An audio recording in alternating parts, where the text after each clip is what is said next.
مساء الخير أصدقائنا أصدقاء محامي الشارع، يا رب تكونوا بخير دايما. حبيتيه؟ أيوة أنت، ردي عليا.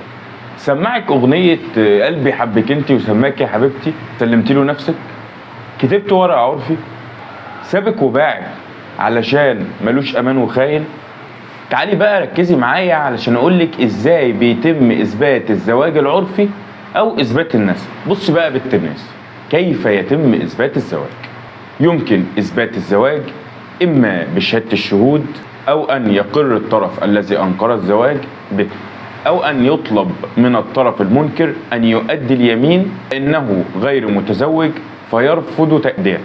حضرتك هتسأليني سؤال: هل تقبل دعوى إثبات الزواج أو إثبات النسب من الزواج العرفي؟ أقولك أيوة تقبل الدعوة.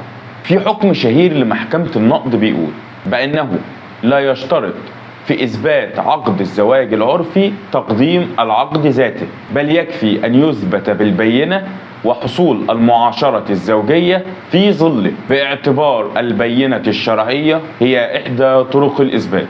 كما إنه ليس بلازم أن يشهد الشهود حضور مجلس العقد العرفي، بل يكفي بأن يشهدوا بعلمهم بحصول الزواج، لأن الشهادة بالتسامع هنا جائزة بشرط واحد: ألا يصرح الشاهد في شهادته بلفظ أسمع. وده كان الطعن رقم 462 لسنة 64 قضائية، جلسة 15/2 لسنة 2000. صديقي المستمع، عزيزي المشاهد، عايز أقول لك كلمتين نصيحة حطهم حلقة في ودانك.